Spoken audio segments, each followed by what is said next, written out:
We are live right now. So good morning to everybody. Mostly the people out there in India. So few people might be from outside the India as well, as we have the other speaker Anna. So this is our fourth meetup on JetBrains, and this event is specifically around two sessions. Yeah, I can hear you The well. first session will Very good, be Rohit. on improving cloud native application density with Quarkus. So all the audience can post their questions in the comment box. After conversation, we'll be having Anna with the second session. So Kamesh, you're good to go. I'll just remove myself. Thanks, Rohit. Hello, good morning, everyone, and wherever you are. So, I think mostly if you are from India, it's pretty good to meet you. I think probably I would have seen you many people during the jugs which we had earlier. So let me go ahead and quickly present my screen. Probably I share my screen now. So I hope people should see my screen now. I'll just get into my presentation mode, and then okay. So how do I share this one? Okay. So I'm pretty new to this platform, so I might be a little bit slow on this. So let me go and share my screen. I'll say my entire screen so that I don't have the hardship of flipping the Chrome browser. I think I'm sharing right now. And then let me go and present my screen. I hope everyone could see my screen, right? Um, Rohit, could you see my screen? Hello? Yes, Kamesh, I can see. Okay. So that's great. So this is what we're going to talk about today. So probably on Quarkus. That's going to be our talk of the day. So where you're going to talk about a shrink rate your Java application, right? So probably there were a couple of sessions which I gave on Quarkus earlier during the jobs in Bangalore. So this is going to be more centric around cloud native, why we need Quarkus for cloud, right? That's going to be the talk of the day. And I have put on my email ID, and then the link to the deck is right here. Quarkus Java shrink rate. Probably I've made some updates today morning for session. I'll be uploading that soon. So you can just get those links from there. And then all the commands that I'm going to use today are from the Quarkus tutorial. So don't worry if you miss my commands. Just follow me what I'm trying to understand saying about Quarkus. That's more than enough, because you can go back and try all those commands that I do on my screen when you go back to the tutorial. It's pretty detailed and gives you one step by step, and then it makes you easy to do as well. I share the tutorial link as well during my talk. All right. So with that, this is pretty much about myself. So I'm just I actually probably can just also reach my Red Hat email ID as well. So probably you can just email me there, or if you are a Twitter user, you can follow me on Twitter. I have put on my QR code here. You can just scan the QR code and then DM me if you have any questions. I have put on all of my Twitter handles as well. So one of the things I like to share with you people is that I just launched by MOOC 3 weeks back. That's a Knative cookbook on serverless. So that has a lot of recipes built into that for everyday serverless development as well. So which includes most of the predominantly on Java side. So which obviously has Quarkus component. I'll be starting with the demo soon and show you what I mean by that. And even the examples from my demos can be found in my cookbook. So this cookbook is absolutely free. You can just click the link right there, dn.dev/knative cookbook. You can go download this cookbook from there. The only thing you might need is, since it's going to be, go to our developers.redhat.com, the BU which I work for. So if you want to go there, you just need to register yourself to download the ebook. The ebook will be there forever, so you can just go download there, and then there's multiple recipes as well there. All right. So that's pretty much quick intro about myself. Let me go and see the hero of the day, the supersonic subatomic Java that we are going to talk today. So this Java, the site is there, quarkus.io. I'll be sharing the sites, the guides, and everything in the flow of the session. But one of the things which I'm going to start with, like, let me go why we need Quarkus, right? Because though this is more Quarkus cloud native centric session, but what I thought was, like, let me give you a quick intro about what Quarkus does to the Java world, so that you know, like, why we actually need Quarkus. All right. So let's go here and then do some demyths, right? A few of the things which is untold truths about Java and containers. All right. So if you take traditionally for cloud native application, people started to move to Node.js or Golang or any other more faster and performing languages, right? So one of the reasons why they did not go for Java is because they thought that Java is slow. Java is kind of slow for you. Java does this thing. Java is fat, etc., etc. All right. So, but when you go back and analyze why do we have all these things, right? For example, basically the points that I have listed on my slides here. So when you start any Java application, right, there's a bunch of overhead that is involved, right? One is that I need to scan the class path, then I need to load the jars from the disk, which is kind of my dependencies, and do some annotation parsing, build the metadata that is required, and then also add some JIT, right, to the code that I have need to do dynamic optimization and compiling and all these stuff. But one of the critical facts that's going to be your boot up time, right? The startup overhead is more towards your boot up time. Why my Java application boots slow, all right? But the second point, if you see, there is more of a memory overhead as well, right? The number of classes loaded on heap, the number of classes on off heap, and number of classes on meta space. When you put everything, all these three things together, that's what your resident set size is, right? So what I mean by resident set size is that the actual memory that your application is going to take while running this application. This becomes super crucial for cloud native. We'll see why soon. But if you see, let's take a very quick example, right? To explain this stuff more, for example, let's imagine a case like I'm starting Hibernate based application. All right. So it's a JPA application. So what basically we do is like for a JPA application, we'll be having, let's say, a persistence XML. All right. And then there's the persistence XML will have a lot of entity classes and other stuff. So for to load and parse a persistence XML, we load a SAX parser. All right. So once we load a SAX parser, then what happens is that once a SAX parser is loaded, so we also go and scan the class path as well. All right. So we scan the class path and we say, okay, everything is good on the class path. And then this is what I need to do. So we just go and scan this class path. And then once I scan the class path, I kind of establish the database connection and do all of the stuff, create those database specific entities and all these stuff. So just for a point, if you pause and think back, so why can't we do all these things at build time rather than at runtime? Because that's where what happens is like in this case, if since I'm do traditionally I've been doing everything at a runtime, what basically happens is that everything gets loaded into your memory, and once it's loaded into memory, so heap and half heap can be swiped off during garbage collection. But the problem is the metaspace. Most of the case, metaspace never gets GC'd. Because of that, there will be a residual thing that will be riding forever, which will be kind of eating your memory. All right. So that's what we did with Quarkus. With Quarkus, what we did is like, okay, let's think back, right? Let's say the same scenario. So instead of doing everything at runtime, why can't I push few of the responsibilities to build time, right? So this is needed because I need to have an agile, scalable, and faster business reactivity, right? I say when I go to cloud, the first thing I expect that when I say app start, the app should be started. All right. That's something which is there in cloud because I don't know the spikes when it will come. I don't know the things which when I have to react faster, when I have to scale and I have to scale up and scale down. We'll see more examples about that. Because of this, what needs to be done is like I need to do something super quick on the cloud, right? So when for doing that, so if I move few of the responsibilities from runtime to build time, and then in that case, what happens is that your application should boot up faster and quicker. All right. And also, like since there is going to be a lot of activity which has been done at build time, what basically happens is that the number of classes that get loaded at runtime is also going to be less, which is going to make your memory size smaller and shareable, and obviously increase your density as well. All right. So if you see this example here again, so let's quickly go and demonstrate on this stuff for you. So let me go and share my screen. I think I'm still sharing my screen. So let me go to my command line, or even I go to the IDE. Okay, I'll just go create your first thing, right? So to do this, Quarkus is very easy. First, let me go and take you to the Quarkus site. You can just go to quarkus.io. So QARKUS.io. So this is a site where you can go to load Quarkus. Right here, quarkus.io. When you go to the site, so the Quarkus thing is loaded for you. We have the get started guides.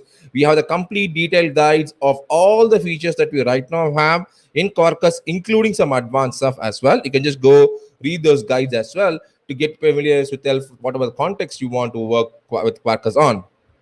All right. So, and then you can also go back. Let me go to my thing on the Visual Studio. I think we're also coming up with other IDE tools as well. But right now, since Visual Studio Code is quite popular, so what I'm going to use right now is Visual Studio Code ID because I'm in fact I'm a great fan of IntelliJ as well.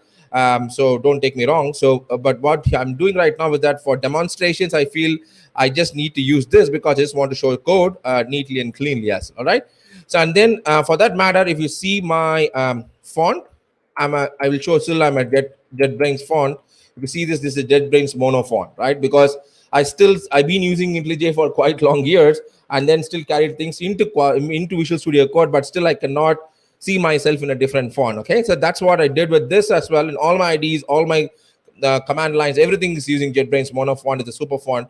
I greatly suggest you guys to use that as well. Okay, coming back to the context, right, for what we have to do right now. So the one important thing what you need to do for Quarkus is that if you go to the Visual Studio Marketplace and then search for Quarkus, you should see one Quarkus thing which is already installed. I think I already installed this.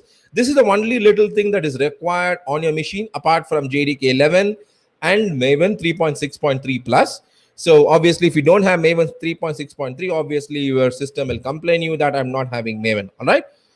So and then what I need to do once I install this, so to create a Quarkus project is super easy. I can do from command line as well, but I'm showing an example from the console. Let's go and call this and just say Quarkus generate Quarkus project. This is what I'm going to do right now.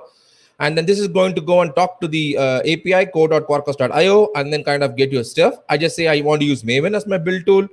And then let me change my package name, Kamesh S, dev.kamesh S. All right. And then I'm going to give an app name. So let me call this as demo app. That's what I'm going to do right now. I'm going to build on top of this. And let me give a version at 1.0. Okay. And I'm going to have one resource, which is a hello world resource. I'm calling it as greeting resource that's going to be generated. Now, what happens is now it will ask you that what all the plugins that is required, right? So, and then we say like, I don't want any other plugins. I just want to say, I just want to use one little thing, which is already chosen. And then it goes and asks you where you want to generate. Okay. So I'm just going to create a new folder here, CC days demos. Okay. And then I'm going to put it here.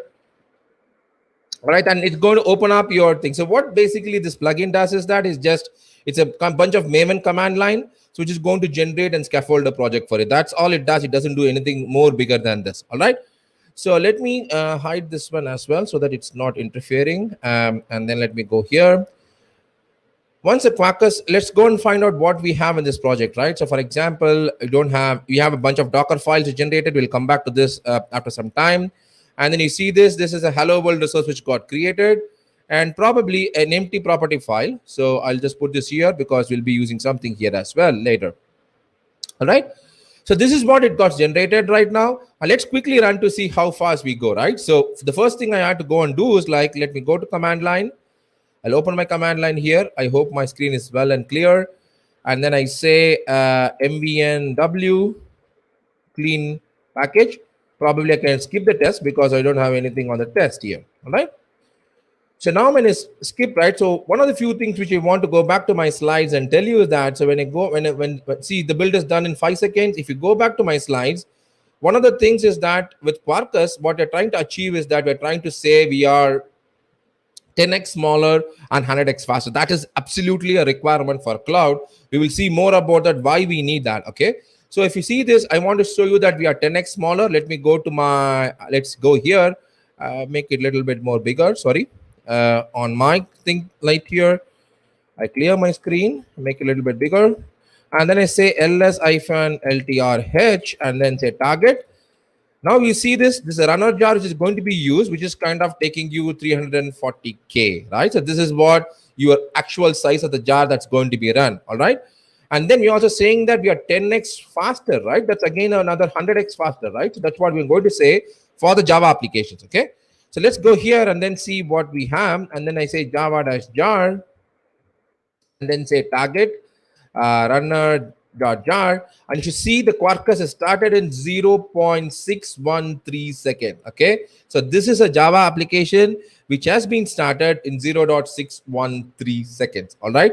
So when I go and do a little bit more, one more thing, what we also do as part of Quarkus is, right, we also have Graal VM as an enabler for us to achieve those 30% extra speed. Okay, so if you imagine this, all the things that's done with Quarkus making Java faster, has nothing to do with Graal. Graal is just an enabler. All you have done doing is that only during the Quarkus augmentation that happens during your compilation phase. That's a build phase.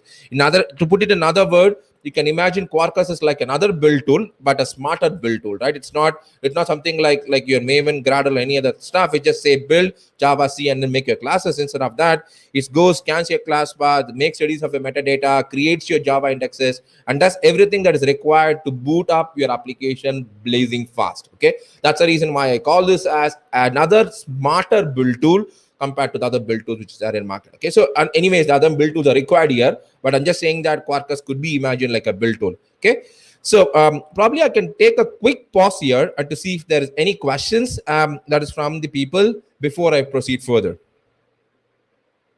Is there any questions from the audience? Maybe I can just take a quick pause here to see if there is any questions. Otherwise, I can just keep moving.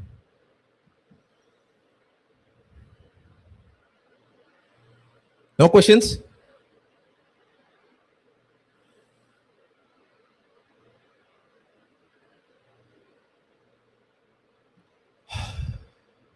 Okay, if there is no questions, let me go further. All right, so let's do the next step, right? So as I told, Graal is just an enabler for you. What I'm going to do is, like, from going back to the same one, I'm just going to say clean package.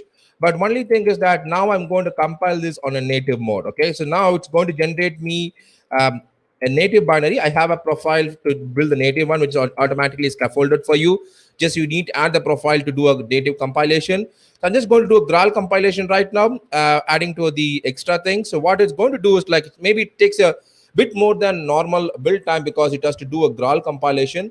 So only thing which we do right now is that we say, okay, we are doing the Graal compilation here, and then I'm going to try to go and create these projects for you as well. So what I'm doing right now is I'm just going to do a native build thing for you.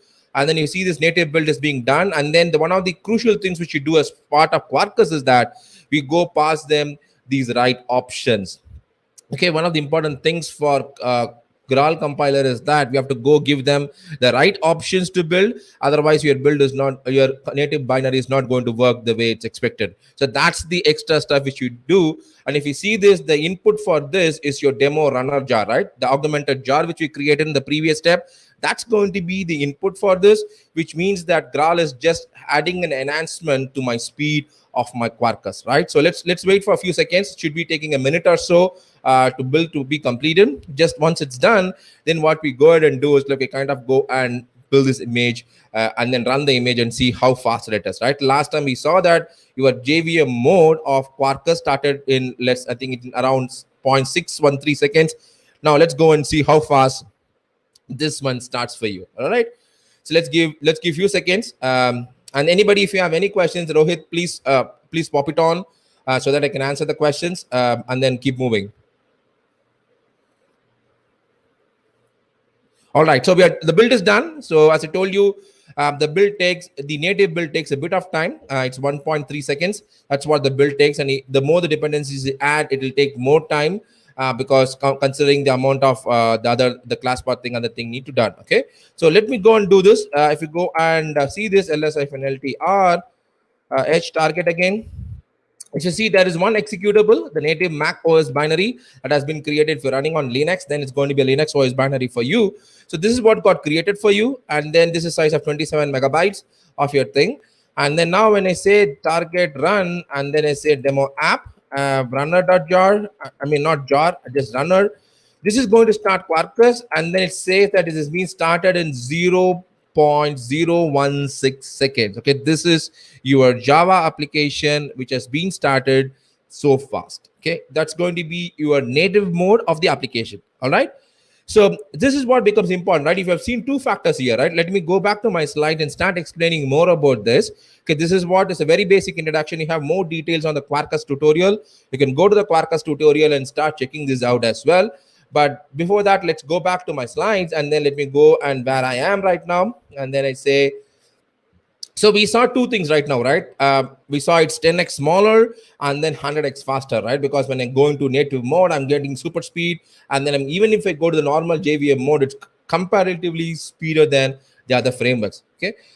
So, but it's more than this, right? More than this, it also gives you a developer joy, right? I'll come back to this developer joy point in a second. So, what it basically does, it like I can do development, build, check on the fly, right? What I mean by this is, let's go here, back to my thing, and then I say, okay, let me go here, and then I say clear Maven W, compile. I just need to give one task for this. Any Maven task should do. Quarkus dev. When I start Quarkus right here, what happens is Quarkus right now it's running in a development mode. All right. So what happens also, like this little tools which I have, the VS Code extension for Java. I think what I can also do, right? Let's say let's do this, right? I'm just putting this another thing here. I say curl localhost uh, 8080, and then I say hello. All right. So this is going to give me. Okay, I'm sorry. There's a bad with the spelling. All right, so we got this hello, right? So right now, what I want to do is like I want to change this to a variable. All right, the first thing I'm going to do. Okay, I call a text call as greeting here. All right. So once you do greeting, you can also pull this one. This is a VS Code extension, Quarkus extension. So you can also open your thing from locally, right? You'll see that as well in a second. And then I say config property. Okay, this is a micro profile config, Eclipse micro profile for config, which is already there as part of Quarkus core. So I can inject properties. Okay, I say string greeting. Okay, and then I need to give this one another one, right? It's here saying, okay, why did this start now? Okay, I say a name, and then I should say which one I want, right? I usually the good practice is that I usually prefix my thing with my name. I just say I need a property like this, right? And then what I need to do this now, what happens is that now when I go and say greeting from here, so there is no greeting here.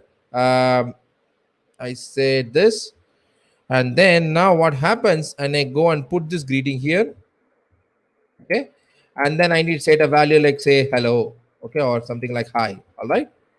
So now what happens is that this is what is going to be printed for you right now. I can open this from this URL, or I'll also do it from curl. I'll do it from curl because that's the reason why where I can show you the recompilation, right? So when I go back and say hello again, now what happens, you see Quarkus is recompiled and gave you the new updated one. I'm not stopped my server. My server is still running, okay? And then I'm going and giving you a command like saying hi, right? So this is what happened to me right now, right? So this is, if you see this is not only recompiled your classes, it also loaded your application properties. Adding fuel to fire, I can also do add an extension. I'll come back to extension in a second. So there's a lot of extensions about this. So another dependencies that you add, let's say I want to add this is a cloud native talk, so I'm just going to say I want to add a health check. Okay, so I'm just going to add this health check this and then small y health check. Once I do this, basically what happens is like, let's go and watch this out in this command line. You will see my Quarkus application is going to be reloaded, meaning to say it's detected some dependency change, which means that it has to reload your application classes. All right.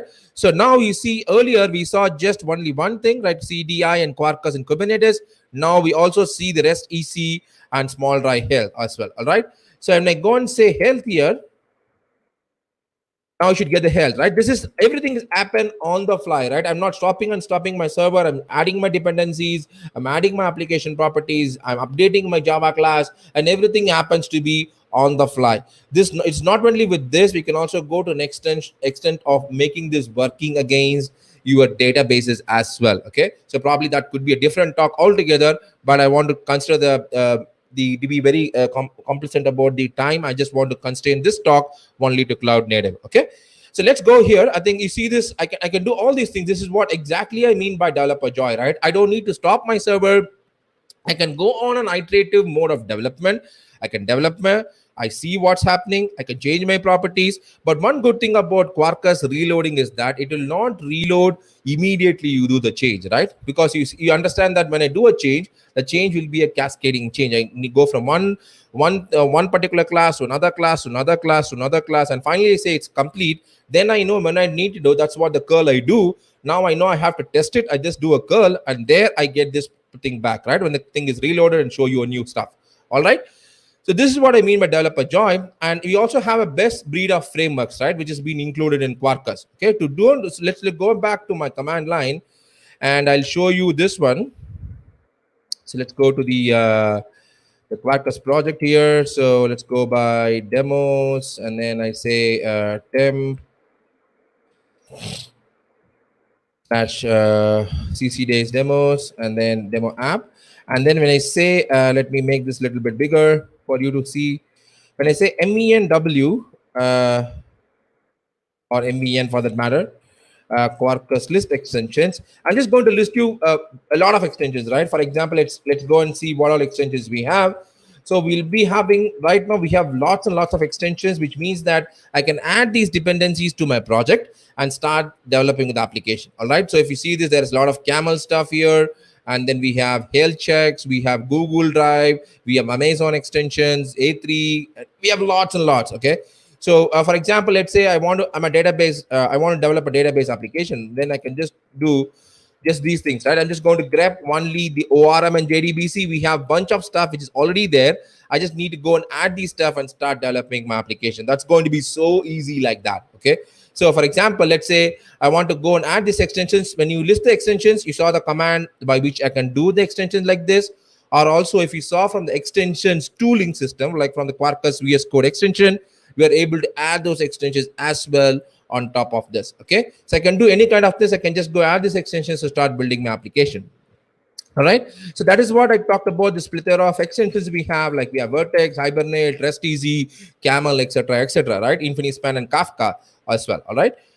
So, and then you also have Kubernetes and OpenShift extension. These are more like cloud centric. How do I build my container image? How do I deploy my image? We'll see an example soon about how do I build and push the same Hello World application into a native deployment. All right. Let's go and do that. Okay. So let's go here and then go to my application.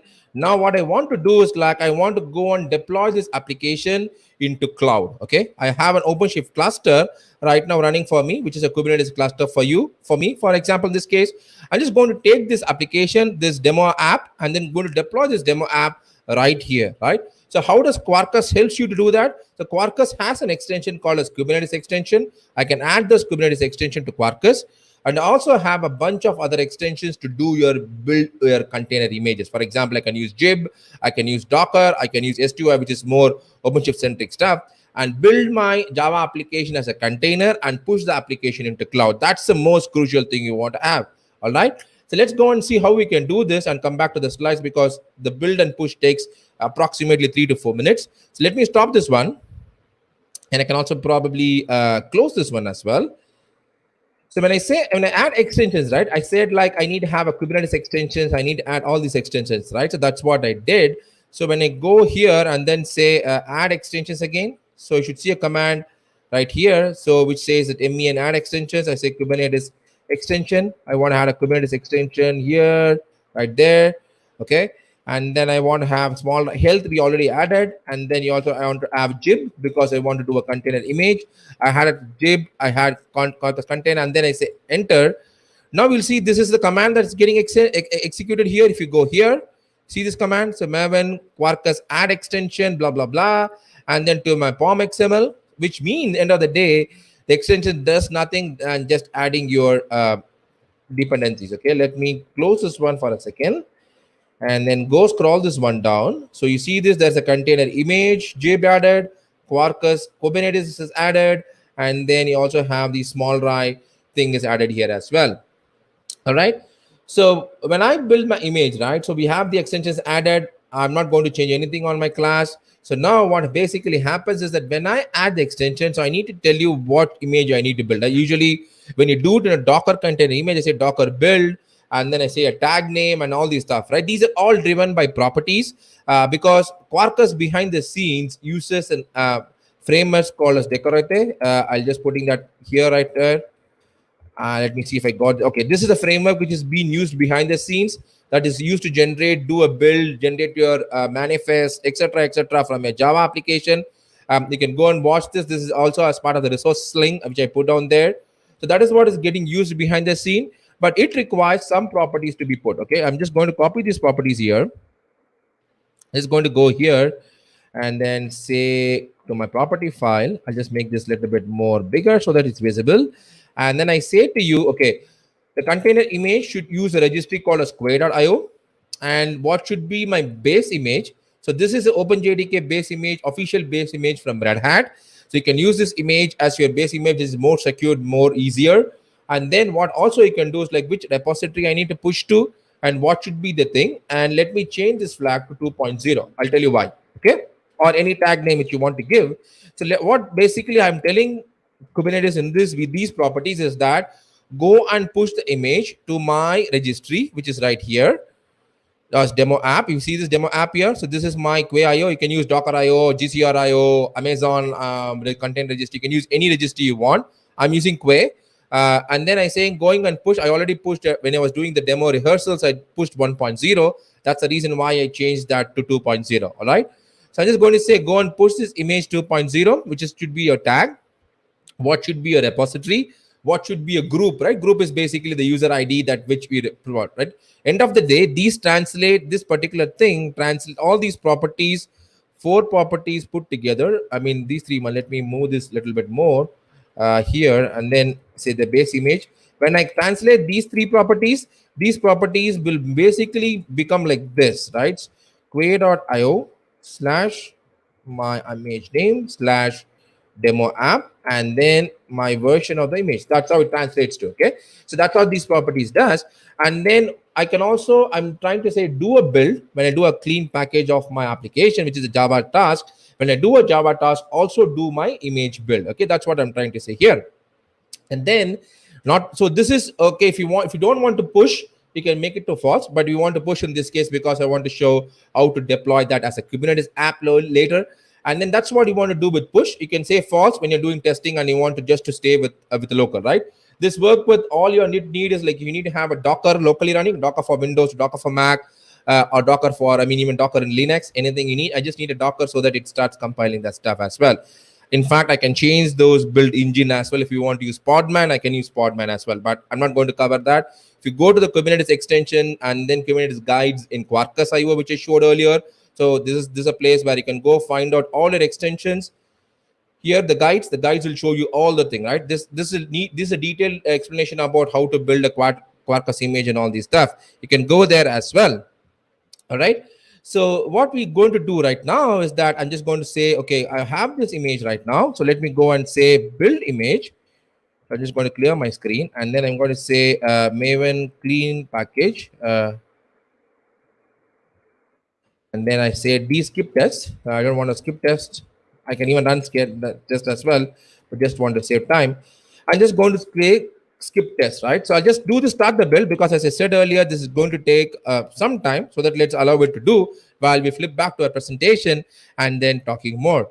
All right. So I'll just take a pause before I get to my presentation to see again if we have any questions. We saw how we build this image, but what becomes so important is that I want to take Java to the cloud native world, right? That's my goal of this particular conversation is.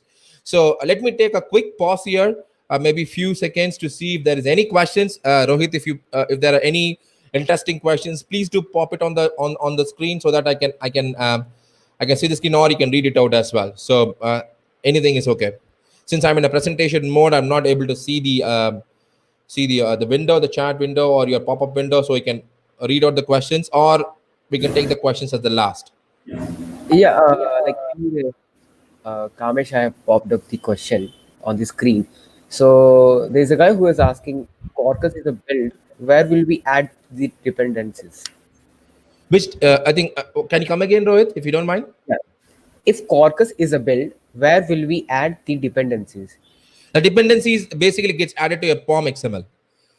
So whenever Okay. I did extensions, right? For example, like whenever I added extensions, let me go to my Visual Studio screen.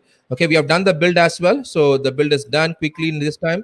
Let me go here and show you the screen. When I did the Quarkus build, right? So basically everything I do, let me close this for a second. Everything I do is get added as an extension right here. Okay, if you see these extensions, so we added Kubernetes extension, we had health, we had jib. So all these things got added as your dependency here. So that's what your command is as well, right? When I say add extension, when you go to my command here, so let me go up. I think I should be having it somewhere here. Okay, you see this here. So this is going and adding the extensions to your POM XML. Extensions are basically nothing but your dependencies, a Quarkus dependencies. Okay, so what I mean by Quarkus dependencies is that, so see, there are a lot of dependencies, like you have Hibernate, you have something else, even small try health could be a common microprofile dependency. What we mean by Quarkus dependency is that each dependency that we want to add to Quarkus and achieve the benefits of what Quarkus is giving you, 10x smaller and 100x faster. In order to for you to achieve that, what basically we need to do is, like, we need to create them in a form of an extension. Okay, the extension is super advanced topic. What basically does it that as a dependent, as a framework developer, let's say I develop a framework called a small dry health, right? I'm just taking an example of that. When I do that, I know what all things will be done at runtime, what all things can be done at build time. Okay, I know these things, and then there is a structure in which I need to create this extension, rebuild the jar, and then give it to Quarkus. When I give that, then Quarkus is know what all things I need to do at build time and what all things I need to do at runtime, and then uses that. Okay, there's a detailed guide. If you go to quarkus.io, let me unshare my screen for a second. If you go to quarkus.io and if you go to the guides, and there is a detailed thing, guide about extension. Let me go here.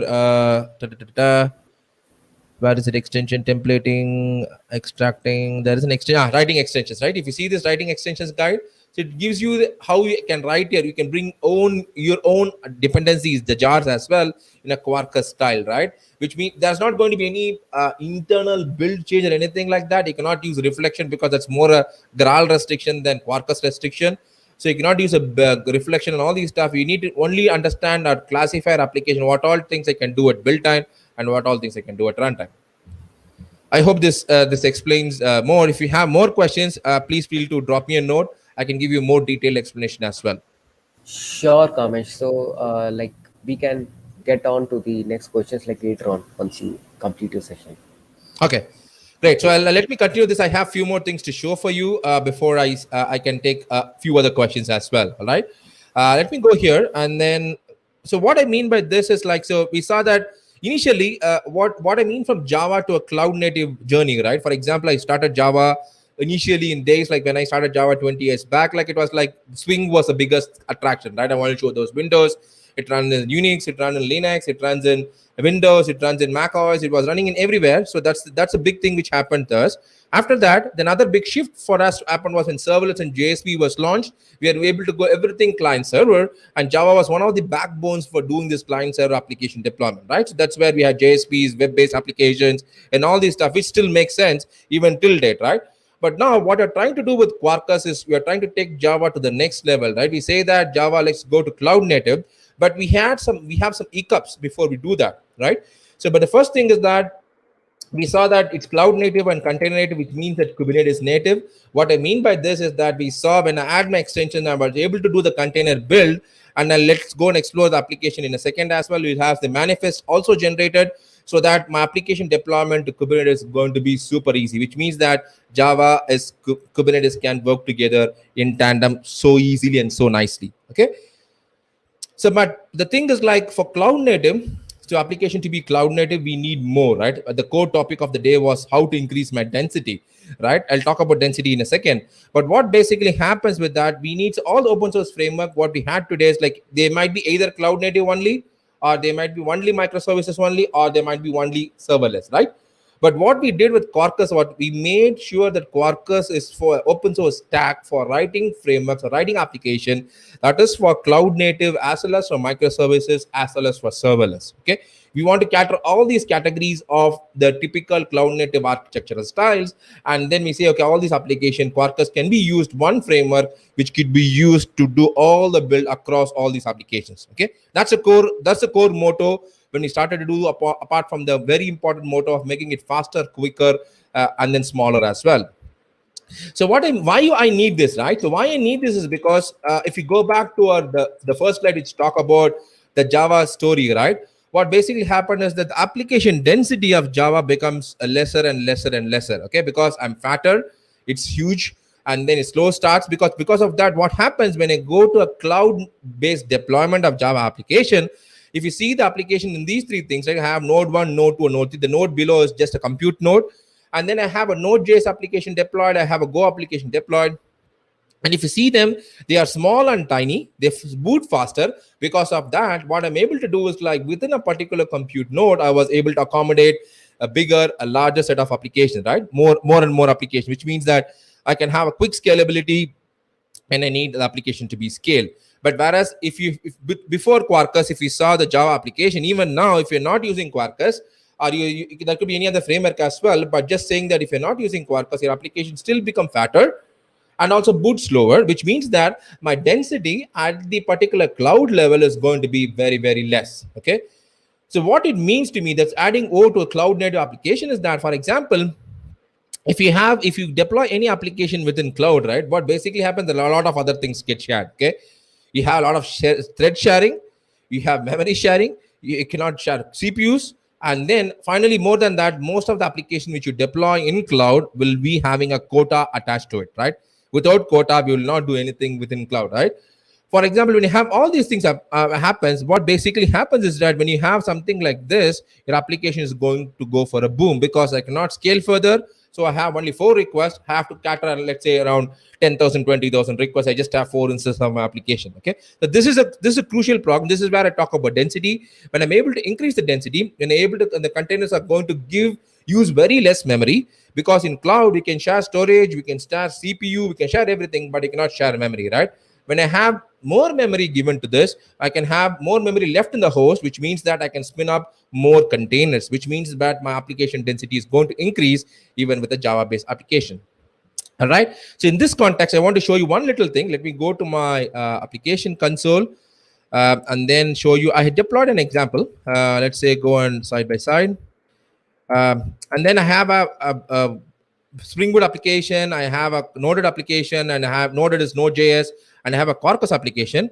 Let me go and quickly see the monitoring dashboard of my application, and then see what's the memory usage of these applications, right? For example, this is Quarkus, which is going to take you 40 MB of RAM, and this is Node.js. In fact, this is more than Node.js, right? Node.js has taken 43, Quarkus has taken 40, and then you have, if you see this is going to be a container memory of a Spring Boot application, which is taken 120 MB, right? So I'm not saying Spring Boot. See, there's no hard feelings. The Spring Boot is bad or nothing. So I'm just trying to compare the story, right? What we did with Quarkus to make it much easier, much slimmer, in the whole world, right? Even Quarkus has a Spring Boot compatibility. I can take my Spring Boot application and I can build and run as a Quarkus Spring application. There's no big difference, right? The guide, if you go to a tutorial, the tutorial has a guide for that. I'll just walk through the tutorial at the end and then after the session. So when I talk about bandwidth, so this is what the memory usage, right? When we talked about quotas, especially if you're on cloud, this becomes super crucial. This becomes very important when I want to increase my application density, right? So if Quarkus has just taken you 40 MB or something, if you see 41 to be, we just round it off, and then in fact it is much better than, it's better than even Node.js, right? Node.js has taken 43.1, and then Spring Boot has taken 230. It's keep increasing, right? It keeps increasing and decreasing, right? So, but if you see Spring Boot has taken 236 MB, right? Which means that approximately, if I put, I can have 6 times Quarkus deployed at the same space as what Spring Boot is taking right now, or any other cloud native Java stack, right? Not necessarily to be Spring Boot. It can even be Untold. It can be anything else. So it can be any typical Java application which is not Quarkus. In that case, what happens? Your memory increases, which means that I'm just going to say, like, in this particular space where Spring Boot is taking 240 MB, I can put 6 Quarkus applications there, which means that my application density is going to increase. All right. So that's what. So instead of this, I'll be seeing 6 more. I mean, here I'm just showing hotspot here, and then I can just go and increase this further as well. All right. So, and how does this is achieved, is there are multiple things, not just making it faster or quicker. There's also something which we need to change from the paradigm shift of how you do your application, right? Even with Quarkus, from moving from imperative to reactive based application, right? It's Unifies imperative and reactive model, which means that for you to have more application density, I should have more concurrency as well, right? Which should serve one particular pod, which we talk in Kubernetes world. One pod should serve so many number of requests, which means my application is going to take a lot of scaling, right? Which means that it needs to have lots and lots of concurrency as well. So if you see with Quarkus, we made imperative and reactive together, right? Which is one framework which you can use. You can naturally use your application to be imperative and reactive as well. So there are examples on the tutorial. I'm not going to talk into detail because this is going to be its own session. Probably I'll talk with Ganesh and Hari and Rohit and all of this to see like if we can schedule one imperative and reactive session later next month to see where I can talk exclusively on this particular stuff. All right. So I'm going to stop talking more. So what I'm going to, and so once you share this site, I think you can see the where you can talk about join the community here. So the Quarkus IO is a site where you can go. There's a Zulip chat where you can participate, ask your questions. Please feel to do so. So the questions are the guys are very responsive. We can get this answer. You can also follow us on Quarkus IO. And my friend Alex, he's written a book right now. I think that's getting released soon. I think you can just go grab the early release of Quarkus cookbook, which talks about various recipes like what the Kennedy cookbook we had. So you can also do a Quarkus cookbook. You can just go grab this copy from there. These are all part of the slides. When you get the slides, you can just go to these links. And I have also put down the resource, right? So this is what the Quarkus tutorial I was talking to you about. So whatever the commands you saw right now, we have a cloud native section for this. We have a basic sections for this. You can also join us at dn.dev slash, I think I need to show you those as well. So you can also go to dn.dev slash master. We are running master courses on Kubernetes, Istio, Knative, serverless, Quarkus every month. So the Quarkus sessions for the month was done. So, but you'll be soon opening up for June as well. You can just go there. I'll put those link at the chat so that like it could be shared with you people as well. Come register yourself so that you can learn more about what you're doing. And we also have a bunch of resources put on here, so please go and watch these resources as well. And then if you really like my session and then you like Quarkus, then just tweet out today or anytime whenever you're there, just with this tag Quarkus.io and then this hashtag making Java ever awesome. Okay. So before I get to questions, I want to show you the scalability because I talked about density, but I want to show it in real time. So let me go to the quick demo to show that thing. So let me go to my demo screen, demo project here on OpenShift.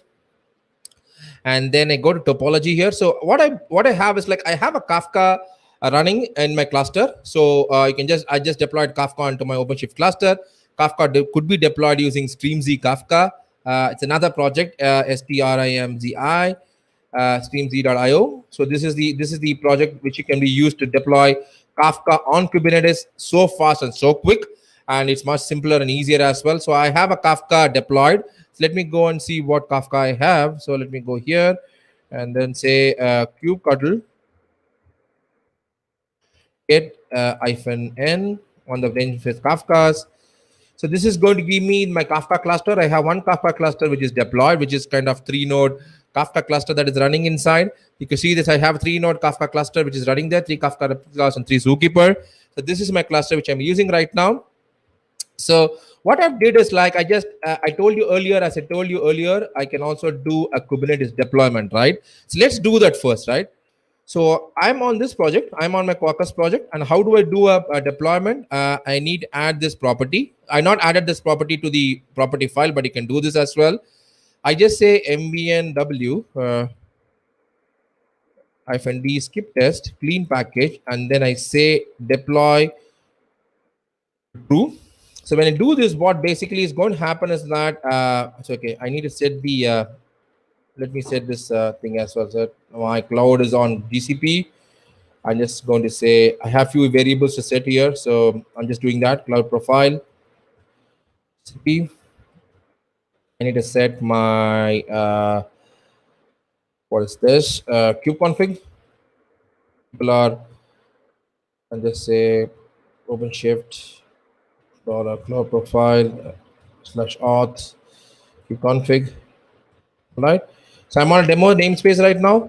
What I'm going to do right now is that I'm going to say mvn w mvn w-d skip test clean package and go and do a deployment of this application into Kubernetes. What basically happens is that my application get pushed, and once it pushed, it's going to deploy this application here, right? So let me go and also one another I need to do is like I need to make this repository is a private repository. So it will not be able to pull it out. So I just go there and see if I disable that. Yes, I've done that. So I can disable this. Quay.io is absolutely free. You can go register yourself as well in Quay.io and you can pull this out. So what I'm going to do is like I'm just going to do a clean package which is going to build my container image and deploy my image into Kubernetes, right? One shot, one single command. It's a simple Maven command from a Java developer perspective. Is everything is for cloud native. This is what is going to happen. Let's go and see this. So while this runs, what I also wanted to show you is that I'm going to show you another one. So let's say if this demo application is built, it's getting built right now. It's going to change your things, copying the class libraries and everything. So what I can also do is like, so let's go here.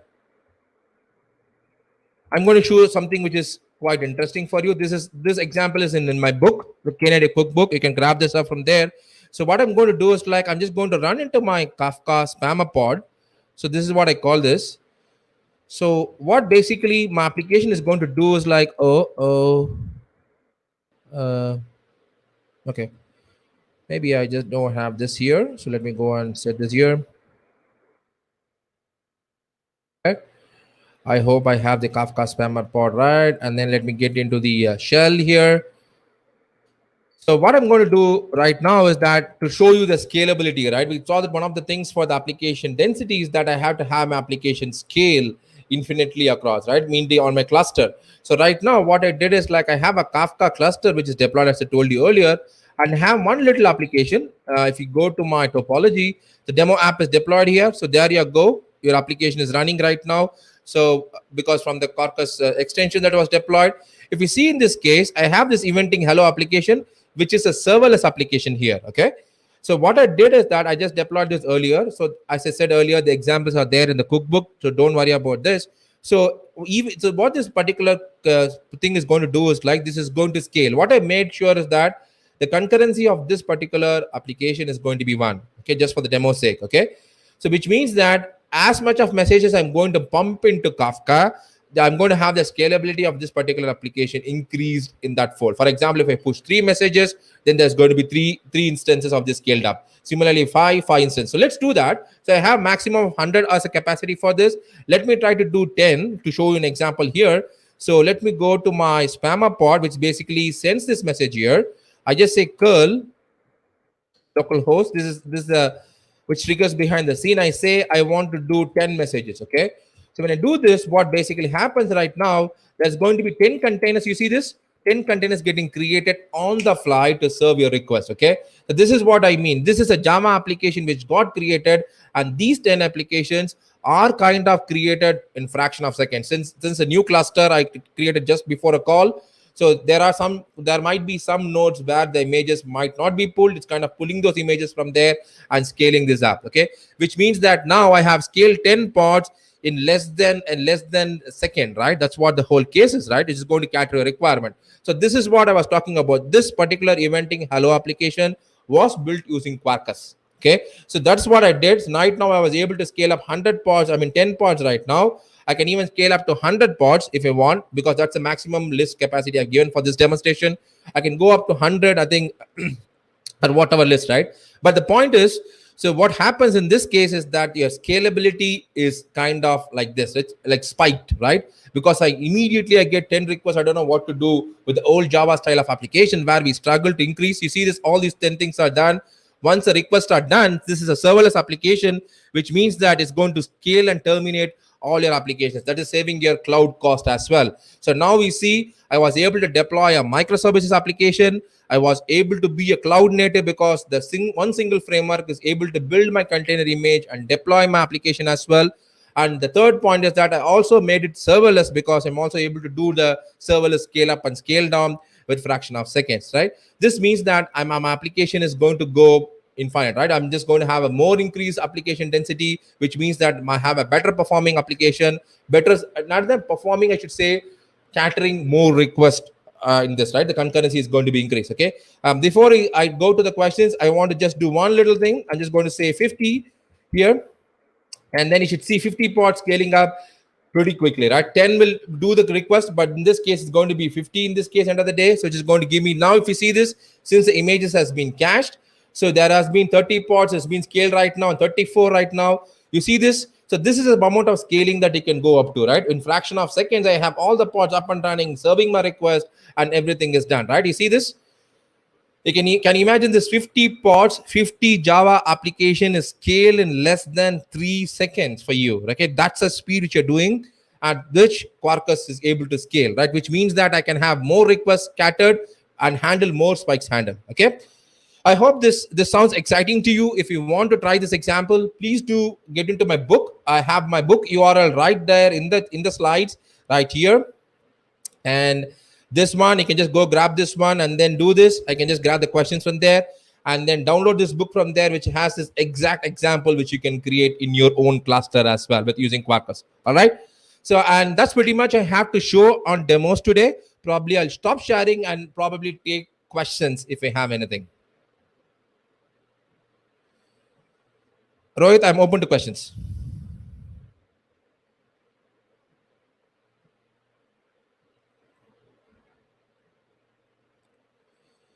I'm also putting this. If you're using similar to Spring, can we do auto wire on runtime if we add something as extension? Okay, the extension concept is a little bit different here, Shank. The thing is here is that the extension is what we're trying to do is like we're trying to avoid whatever could be done at the runtime could smooth to build, and that's the majority of thing that the extension does. Apart from the Quarkus augmentation, which increases your speed of your application. Okay, the auto wire is basically to attach your dependencies, not the extensions, right? Basically, I want to have a bean injected, so that's a CDI, which could also be done. But auto wire basically injects your beans or dependencies, right? Not exactly your what jar dependencies, just your application, a class, another class, or something like that. Okay, that's a difference there.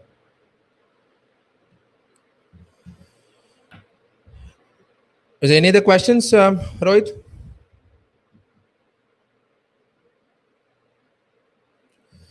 Okay, cloud native. So what is cloud native? So I should say the application when you deploy an application into a cloud, right? Basically, how you build and deploy your application, run them in cloud. Okay, the cloud native has its own characteristics, right? As I was showing in one of my slides, probably once you get the slides, you can see there are a few things which your application has to take care. Point number one is how do I share the CPU? How do I share my memory? How do I share my disk? And how do I scale up and scale down? How do I get myself distributed across my cloud? So these are the few characteristics that this particular cloud native application should be exhibit. Okay, so that's typically what microservices kind of architecture or framework helps you building cloud native applications. When I adhere to microservices architectural style, I naturally make my application to be cloud native, which becomes distributed, talking them over APIs, and then taking care of the conscious being conscious about how much memory I have, how much CPU I have, how much disk I have, and how do I relocate myself on cloud when something happens. And all these things are taken care when you take off microservice architecture. I think in a way I can call cloud native and microservices architecture are more or less used interchangeably. So externalizing configuration. Okay, I showed you that I can use the typical application properties which could be used, right? But if you're using Kubernetes kind of platform, right, I can have secrets and config maps where I can store my properties and load them as volumes within my pods. Okay, that's possible. I think if you go to the extension, the Quarkus extension, which I have, which I just showed you right now, I'm just putting on the chat to share with people. Rohit, I think it will be great if you can share these links to the audience. I'm just putting my cookbook link here, which is where they can download the cookbook. And this is going to be your Quarkus slides thing. And then this is going to be your Quarkus tutorial one. So dn.dev/Quarkus tutorial.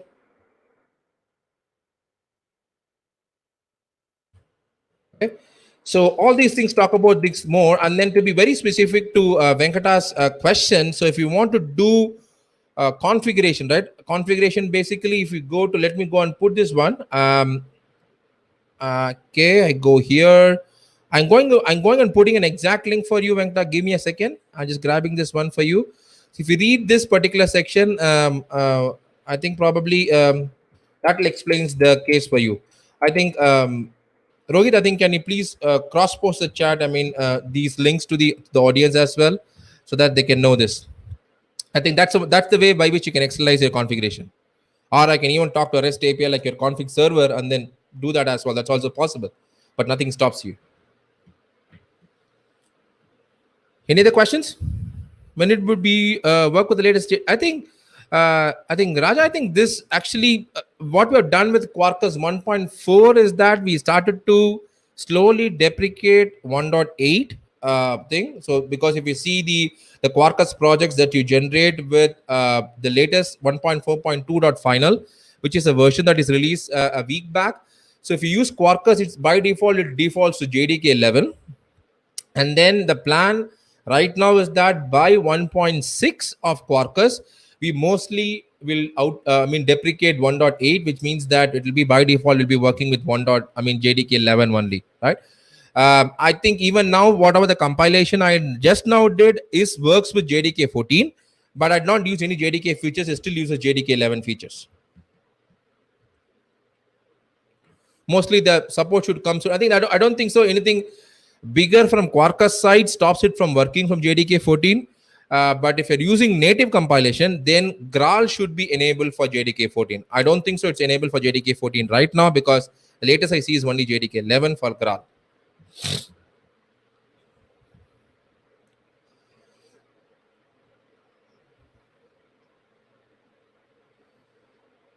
Was there any other questions?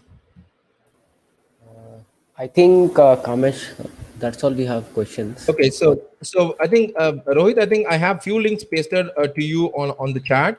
So Yes. so we are also having the DevNation master courses, which has been running every month. So I would probably I can share the link on this thing where you can go and register yourself. If you go register yourself, you'll be able to get a live stream URLs where we'll be having sessions across the day, right, on all multiple languages. You can just share that as well.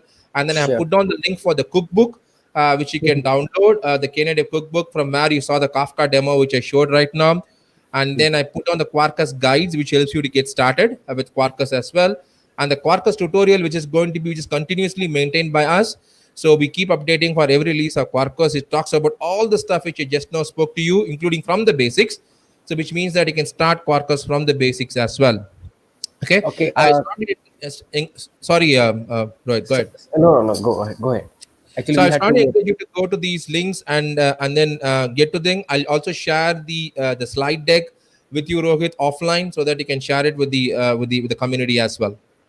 Sure. Kamesh, like we have two more questions. I'll just pop it out. Sure, please. So why deprecate? So me to say, see, Pradeep, I think that's a good question for you to ask on the Quarkus Zulip chat, because you can get the authenticated answers from the engineers.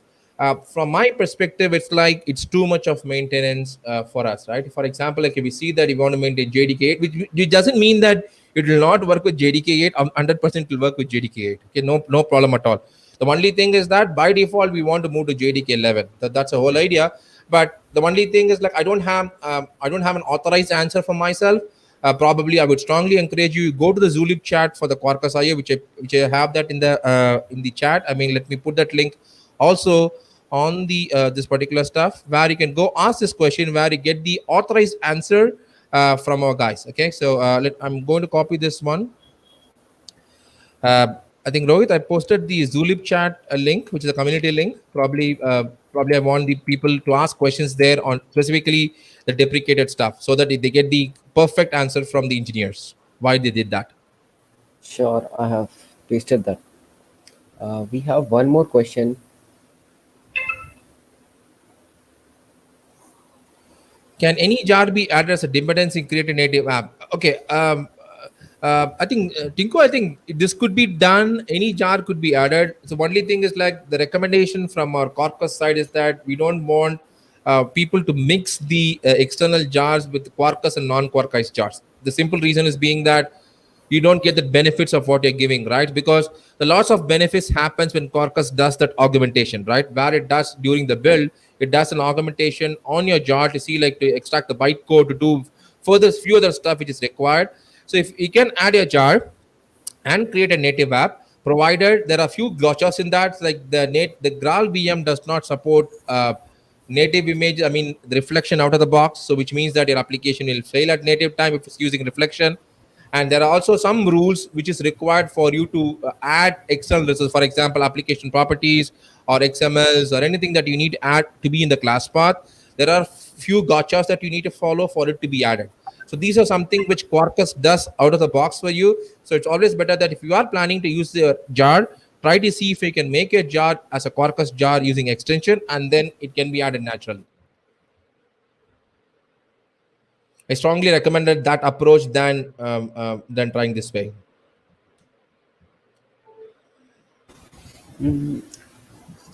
Kamesh, I think we have answered all the questions.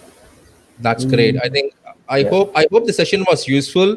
As I told you earlier, like please feel to have ping me on Twitter or GitHub or LinkedIn, or drop you an email. I have my email on my slide deck. Once you get the slide deck, you'll see my email as well. You can drop me questions on that. I'll be happy to answer your questions. And probably looking forward to see you all in another cloud native virtual meetup sometime next month. Until then, it's thanks from Kamesh, and thanks Rohit, and thanks everyone from CodeOps for getting me here. And have a great day ahead and stay safe. Thank you, Kamesh, for your wonderful session today. Like, definitely we'll catch up soon and we'll have another learning session in the next month. So, thanks a lot, Kamesh. Okay, then we'll have our next section. Meanwhile, guys, you can post your questions in the comment box, or you can directly reach out to Kamesh over Twitter. We'll be also sharing his Twitter handle, where you can directly ping him or post your questions. So thanks a lot, Kamesh, again. Thanks I'll, everyone. Bye bye. okay, bye.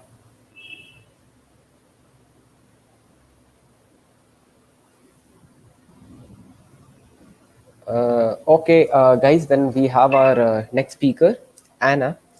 So Anna, I'll be adding you to the stream. I'm here. Yeah. Hi, Anna. Hi everyone. Yeah. So I think you were there throughout the session when Kamesh was speaking. So Okay, yeah, okay, thanks. yeah. So just a quick run through for that. Like uh, we have Anna who, today for our next session, and she'll be speaking around improving your Java applications in IntelliJ IDEA. So Anna is a software engineer at Itaú Bank, and she hails from Brazil. So, that's great. So Anna, now it's all up to you. You can take this forward. I'll just remove myself from this team, and you can share a presentation. And meanwhile, you can show your video as well. Okay, Okay. I'm gonna share my screen. Okay. Sure. This one. So let's go. Hi guys. I'm so glad with this opportunity to talk about your Java applications in IntelliJ IDEA. So I love so much IntelliJ, and when we put the corrected configurations and all the tips and tricks, we can improve a lot of our applications and optimize our job. Okay, so let's introduce me. Let me pass it here my slide. So this is my username for all the social medias. And if you have any questions, you can ping me. And let's introduce me. So my name is Anna. And when he said I am from Brazil, just it's for the spoken. And it's my first time with a group from India. So I'm really happy. Here in Brazil, we just 3 a.m., like 4 a.m., but I'm here, wake up. And in Brazil, I work in a big band who calls Itaú Bank. You probably don't know, but we are a Brazilian bank, really big and technological, and using Java, Angular, and this stuff in our applications. And beyond that, I organize some meetups to behind the communities. Well, Makers Code, a big family community that seeks family protagonists through technology. And So Java, In English is I'm Java, but the real name is So Java in Portuguese. And the most big community for users of Java and recognizing a jug. And the Unicorn Tech, we are a community that believes that we can all be unicorns if you believe in ourselves. And I love this slogan. And folks, follow me in all the social medias. Give me feedback after this live, please. And I'm really like this, so let's stop the talk me and let's talk about the team, this IntelliJ idea and JVM. Okay, oh, let me say one thing. I am really love Java, a lot of Java applications because this I have one tattoo of Java, okay? So, okay, spoilers of this talk. We are gonna talk about JVM. Why are we gonna talk about JVM? Because Java Virtual Machine is so necessary for our applications, guys. You don't have an idea. And a separating topic is the themes that we'll talk about during this live. And so we're gonna talk about JVM because it's so important for anything we want to do or develop. But okay, no spoilers yet. You okay, we're gonna talk about JVM architecture, memory manager, JVM inside IntelliJ idea, and verify, then properties generated to the files, refactoring, renaming types, Git inside the IntelliJ idea, tests, and maybe dependencies. So the test is the only thing that we can pass it, but all the topics we on pass, okay? So let's go. And okay, wait, why I need to know all of this? So I put .vm and all the configurations of IntelliJ IDEA because all my career in the development, I see the necessity to know about all of this. The necessity to configure your .vm, the necessity to know all the tips and tricks that IDEA that you work in. Okay, so it's necessary. Okay. And alert, this talk have concepts for junior, intermediates, and advanced developers, okay? These talks cover topics that can help any level of developer, subjects and tips that have helped me or helped my friends that I noticed. And yes, I love memes and stuff, and this presentation have a lot of gifts, okay? So let's go. The purpose of this presentation is learn together, so leave comments and ask. My English is so-so, okay? So if you have a question and I don't know how answer, please ping me on Twitter that I answer you, okay? So let's go. Let's talk about compilation process. So, so what understand compilation process? Java is a language based in C++, and the compilation have a lot of things that we need to know, such as JVM, garbage collectors, and optimizations of your code.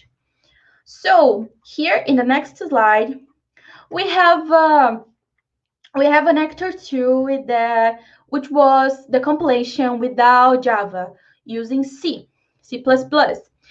So here we have this process before Java.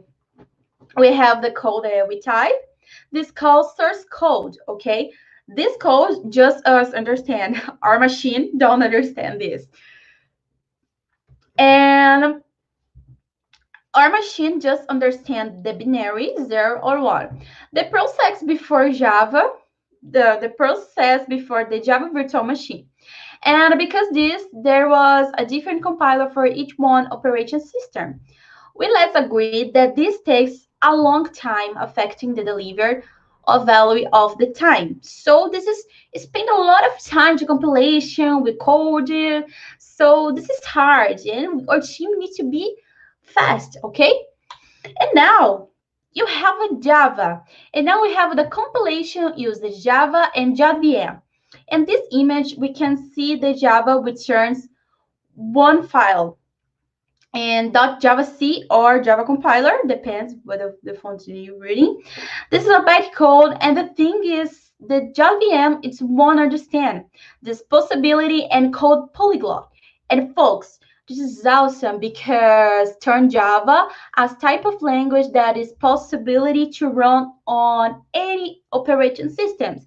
So the code when you download the JDK, we can run almost everywhere because this Java has this slogan: run once, run everywhere. Okay. So before this, you understand the necessity of understand the JVM.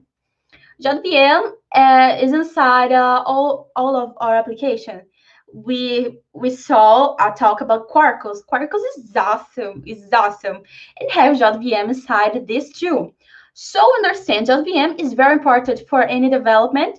And if you coding in one language, probably confirm me. Probably this language runs in JVM. I think this language that runs in JVM is Python, JPython, Scala, Clojure, Kotlin, and the stuffs. But before this, what is JVM? Folks, my intention here, deep side the title of the text, not to get you stuck in idea, okay? So, and understand the power you have in your hands when you know the tools you have. That's why we have a JVM. So, let's see this. The first thing to understand is the difference between JDK, JVM, and JRE. I am explaining this difference for you, okay? JDK, or Java Development Kit, it was responsibility for compiling .java code for bytecode, and when the process the responsibility to convert this code is JDK, and JDK is the package when you install with Java the language. And we have a JRE, or Java Runtime Environment.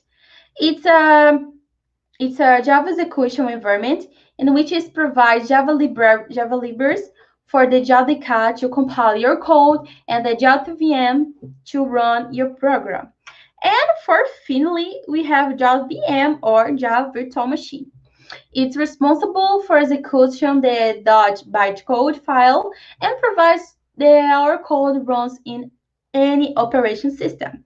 So if you put in imagine, you can see this. Many blocks inside of each other's JDK provides all the things that we use. So I can say when you download the package JDK, you have all the service the Java provides for you. So here you can see JDK, and can JDK have inside of them JRE. JRE is all the things that have the libraries of Java to you, such as method means, libraries, and these stuffs. So Java Virtual Machine is inside of this too. Java Virtual Machine is responsible to run your code and provides the compilation in the end. And this circle of blue, we have the development tools. So let's talk about JVM architecture. So for finally this theory about this talk, let's see what no JVM architecture can provide for us. So here we have a class loader subsystem, and class loader subsystems we have a lot of. Okay, this one is responsible to receive all the things that say in runtime data areas, and we have the execution engineer here. Execution engineer that has the function of bringing the binaries, and we have the native method interface, a lot of methods that we are development, and native methods libraries, the libs that .er provide for us. And in runtime data areas, we have a lot of times enter and exit, method areas, heap area, Java stacks, PC registers, and native method stacks, okay? So here we have another thing to understand too, is memory manager. When we are coding, we probably do objects, and these objects have a life cycle. And in Java, this life cycle, this is the memory manager, and provides something like this. Memory manager is the heart of development. Inside them, we can optimize a lot of our applications. Here we can see our code have a life cycle. When our code is in young generation, means that all of the objects without the reference, it was there. So objects without reference, a lot of methods, biggest methods, this is in the younger generation. So in the heap area. And before this, when the garbage collector passed and collected all the no reference for your objects, did go to old generation. And before this, the code should compile it with success, go to permanent generation, okay? So I think this architecture is about Java 7 or Java 8, but here in Brazil, a lot of our applications is in Java 8 or Java 11, depends a lot, but because this, I use this architecture too, okay?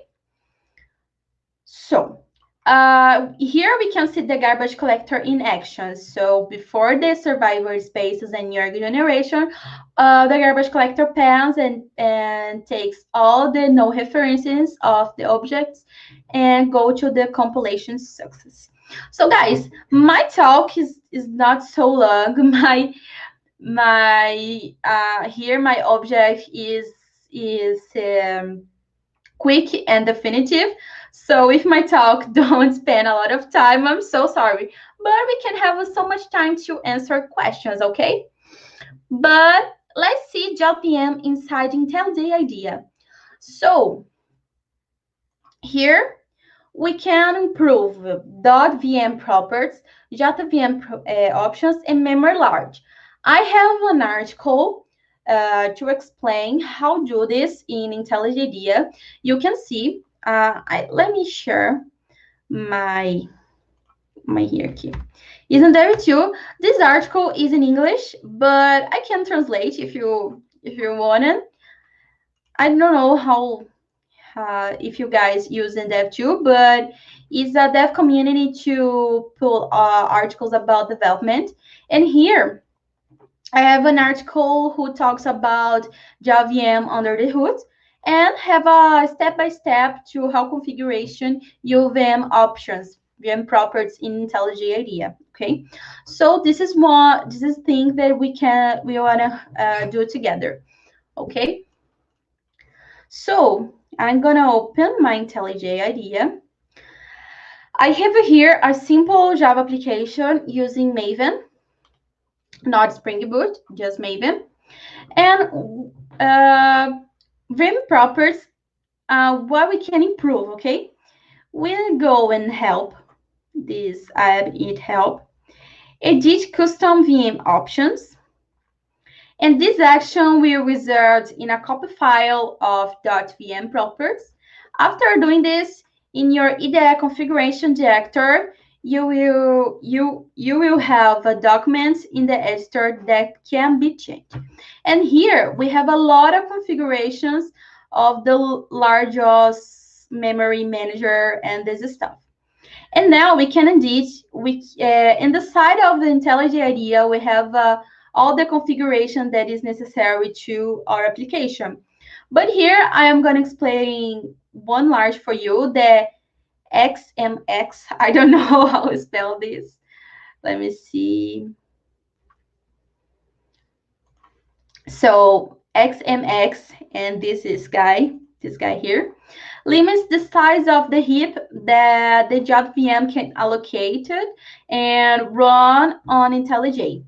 The default value depends on the platform. If you experience slowness, you may want to increase this value. For example, see to 2048 megabytes, which will be something like this.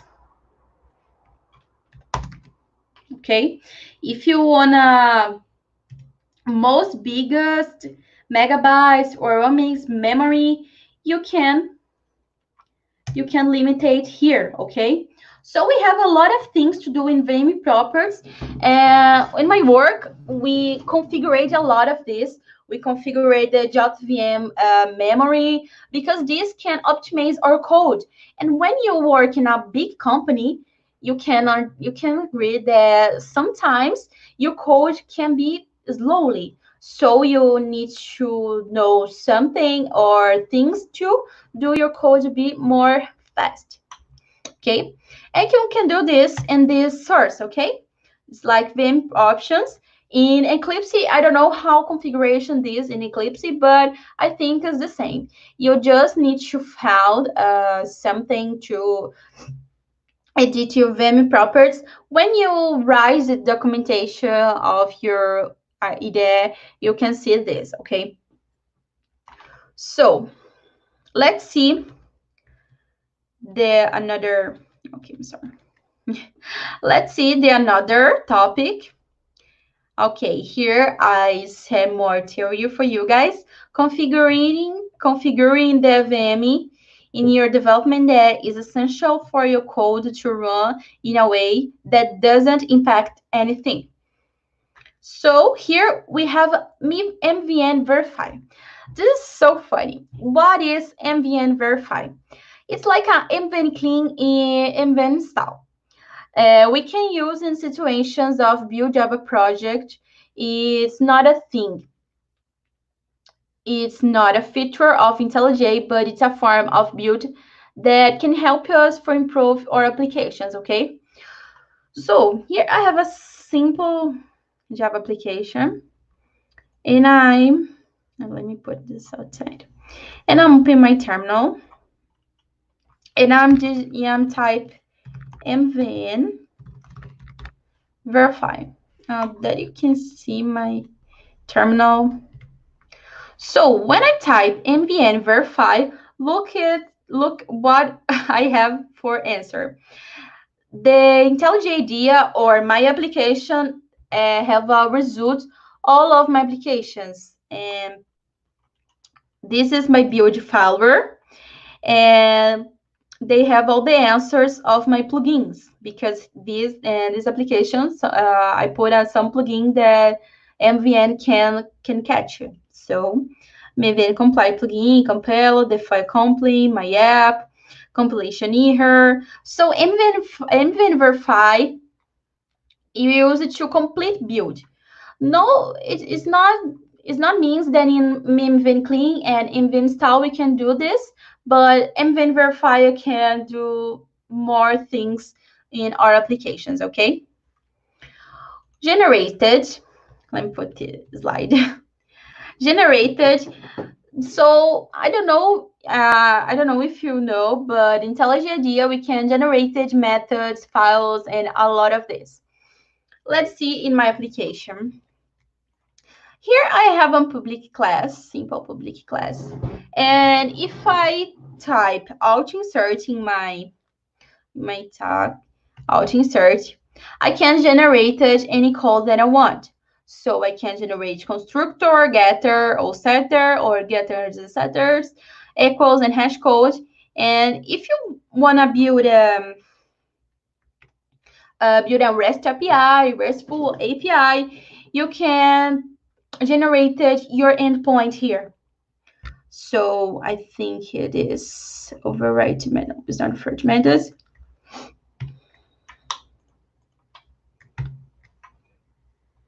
Methods to string. And here we have an endpoint for your application. Okay. So this is very fun. It's very nice. Optimize a lot of my jobs when I build REST APIs, just alt insert generations, my endpoint, and this is so funny. So let's see another tip and trick. To-do files. I don't know, guys, but when you work in a team, sometimes we need to do something to write in our source code to do with another sprint. I don't know. Here in IntelliJ IDEA allows you to add special types of comments highlighted in the editor. indexed and listed into the tool window. When I do this, so when I'm type Control Alt S, we can hear into the file. So we can add case sensitive or don't. We can exclude someone or we can add someone. Let's see, to do list. I don't know. I'm not creative today because it's so late here in Brazil. And we can put in case sensitive. And when you apply this, we can have a to-do file for all the developers watching when they open the source code. Okay. So, okay. And we have a to-do file. And refactoring renames. This is another thing that we can do. We use the rename refactoring to change naming of symbols, files, directories, package, modules, and all the reference to them through code. When you rename methods that are declared in interfaces, you can also review and rename their implementation as well. The refactoring chains are displayed on the refactoring preview tab in the Find Tool window. So, let me take you case. When I oil your program, and sometimes you want to rename types or just name it different. And in IntelliJ idea, we can do this. Just go in refactor rename. So let me suppose that I need to rename it this package. I'm going in refactor rename, and I rename this package. Let me see, application. Funny. I don't know. I'm not creative today. So refactor this. I can refactor all of this. And I am refactor this name. Let me see. Application. You see? All the things that have the same name, the change to. Let me see. Control S. This is very nice because sometimes we clone some project and we need to change names, and I don't know, change one by one is so hard, but you can rename all the files. And this is a thing of IntelliJ idea to improve a lot our jobs. So here we have something that I love in IntelliJ idea is Git files. So let me exclude this. I put this wrong. Git. Use for the flow. Don't need to install any plugin. So this is very nice. We need to selection you want IntelliJ idea to process password for Git remote repositories. You need to pass your native keychain. Select these options to use native keychain to store your password. Okay. So here my Git file is already configured, and I need to go see VCS and Git files. Here I can commit any file, and they show me all the files was changed. Here in this case, all these files was changed. I can put the commit message here, engine files, test, and I'm committed this file. I'm just commit. We didn't to review, and we type version control. IntelliJ idea provides all the things that we changed, and we have a very explained message of our changes. It's very nice. I have this experience only in VS Code, and when I found this in IntelliJ idea, is so much fun, and I can do a lot of things here. We have a complete resource of our chains, and if I go in my okay here, if I'm going my GitHub, he show me the things that I changed. Okay. If I here, you can You can build one source file. You here importing to version control. You can share your project on GitHub if your projects don't stay in GitHub yet. So this is so much fun. You can do a lot of things. You can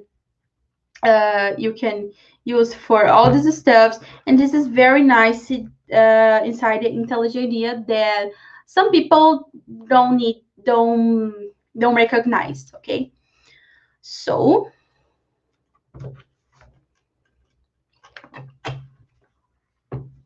let me in a presentation. We have maybe dependencies. If you create some project from zero, you can add in a dependencies in project structure, libraries, clicking plus, and type the name of some dependence if you need to add and done. So let me think that you need to dependency, and you just don't go to the Maven file, the Maven source. You can do here project structure. You click in plus from Maven, and let me see the unit. IntelliJ idea found for you all the packages Maven that have the name JUnit. And let's wait something. Gonna wait. Okay. The IntelliJ idea can provide for us all this. Let me search something.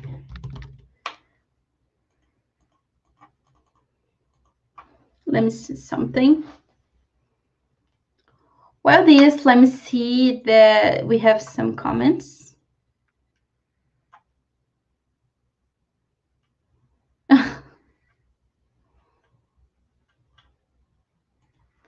So, okay, here we have all the dependencies that Maven can provide for us.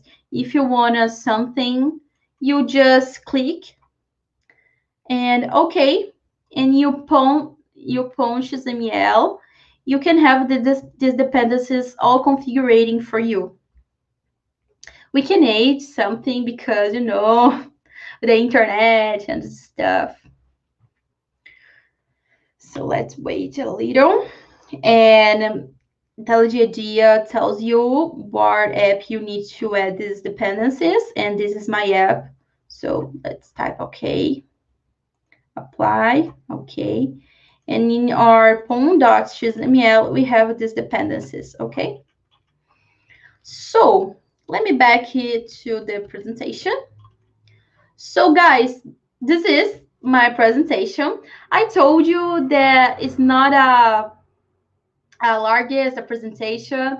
My deal here is not take all your time, because I think is sometimes we need to be quick and objective for pass our knowledge. Okay, so if you have some questions that I can answer, you can add me in Twitter or LinkedIn. I am more active in Twitter. And I have my website is annabenetti.github.io, so you can see. I developed me another website. This is old, but you can follow me there too. Okay. So let's keep in touch. So follow me on the social medias and let's learning together. I don't know a lot of things. I saw the another talk about Quarks IO, and I'm thinking, oh my god, this is so good. My talk is not good, such like this, but I think it's okay. All of them have something to share, and this is a community, okay? So I think that I can share something for you guys. I think that don't have any questions. Okay, you have any questions? I think no. I can see any questions here. But if you have any questions, Anna, as of now, I can't see any question. But maybe if you'd like to share the learning material links, Uh, Okay. Let me yes. share this presentation. Just a Yeah. minute. I'm Mhm. gonna share the link. Okay. I'm gonna put here and you share for the guys. Yes. So here we have all you need of this presentation. If you have any questions before this, you can ping me on Twitter. I Uh, answer you. Anna, there is one question. I'll just show Oh, it. let me see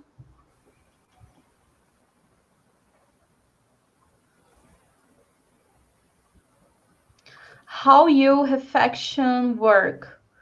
Uh, Let me see how you affection work. I don't know. I have a lot of answers for you, but I'm working using Eclipse. I don't know if I'm answering your question, but I'm using Eclipse in my work because we have a lot of codes, oldest codes, and I use Eclipse. But I configured my Eclipse to do all the things of IntelliJ IDEA, and I'm working like this. In Intel, we use GitLab, and we use Jenkins files and this stuff. I don't know, it's a complex, a complex question, but I don't know. I'm working like this, and I don't know. I think his reflection is what I'm working, what I'm doing in my work. I think is this. Understand this.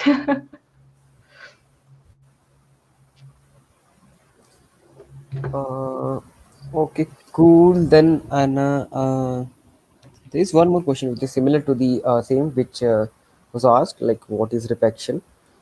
Yeah, I think I Yeah. think Fabrice don't understand the question. The Hmm. the the, the type. Yeah. Okay then. Thanks a lot, Anna, for your time. And like, And it's really late night at your place. Like, it's around 4 o'clock. Is it? yeah, a kid here, Yeah. Like, 42 yeah. a.m. 4 p.m. Like that's really great. Like to see people like you, like waking up late and like doing something for the community and sharing their knowledge and learning. So this is really great, Anna. Like we'll stay in touch, and we'll try to have you for our upcoming live webinars and events as well. Guys. So thank you, Anna, from myself and from my team. So Looking forward. I need to thank you guys for the meetup, for the invited me. It's really nice, and I think we're gonna share. I have my communities too. I'm Mhm, Java, Teachers Code. Let's keep in touch, okay, guys? Thanks a mhm. lot. Thanks a lot, Anna. And like I can see, like due to the COVID-19 and now this lockdown, at least something has been like really better. Like now people are doing online events, and like this way we can stay in touch with like people who are actually far, like you, because Yeah, previously we used to do offline events, and this the uh,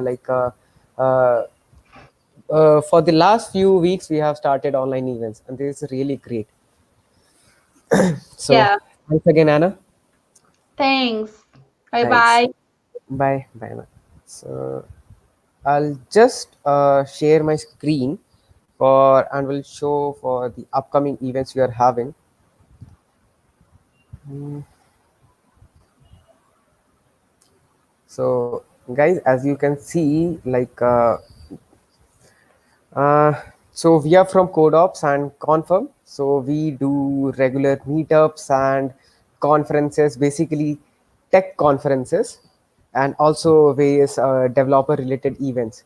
So currently we have started one of our developer event, which is called Azure Developer Stories, for which we are encouraging developers, like professional developers, to write and share their knowledge on Azure by writing a blog. So this is one of the coolest thing we are doing right now, and we have like great prizes for the winners. So please take a look on the website of our contest. I'll share this link. Uh, Here you have how it works, like what are the things has to be mentioned in your blog and like how to submit. We also have learning materials. So I'll just quickly show you that. We have learning materials which will run through you through the like learning materials of how to get started with, and like there are sample blogs on different categories which you can use. There are reference blogs and tutorials, all those cool stuffs are here. So it's a one stop place for you to get the knowledge about the contest. And like, so I hope like people will be contributing for this contest, because this is for the community and we are encouraging developers, which will help other developers and people to get to know about Azure, how are they using Azure, and how they're making and building cool stuffs over there. One more event I'd like to show. So this is one of our upcoming online mini conference. This is on 30th of May, and this will start from 11 o'clock. We have cool speakers. So we have Arvind from Elastic. We have Ritesh Modi, who is the regional director of Microsoft. Then we have Hank. So we have really cool speakers and cool lineups. You can go through the agenda and you can register yourself for the event. These are all free events.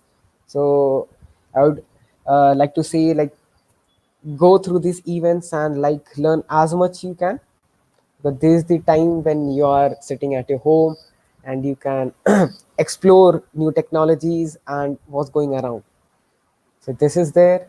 We have one more event, which is the big short event we are coming up with. It's called Cloud Community Days, and it's a 3-day conference starting from 17th of June, 17th, 18th, and 19th. It's totally free and it's online. So this event is totally focused around cloud and cloud native technologies. Then we are partnering with so many communities and we are encouraging developers to come and join us for the conferences. We have 15 experts. We have few of the speakers lined up here already. Like as you can see, like Kamesh was one of the speakers for today's live event. He's also gonna be there. Also, if you would like to propose your talk and want to speak at the conference, then you can apply it here through the CFE form. For the 3 different days, we are following 3 different themes. On the first day, we'll be following cloud native. Then the next day, we are going to focus on AI and ML. Then we are having serverless and DevOps. The agenda will be live soon. And this is all. So I would like to tell this to all of you, like, join us, learn as much as you can. So thank you all. Thank you all for joining us for the live webinar we had today.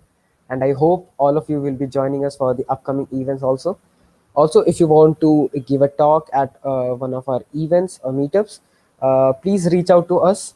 I'll be sharing the social media links where you can see all our activities and reach out to us for speaking opportunities. Thank you all. Have a good day.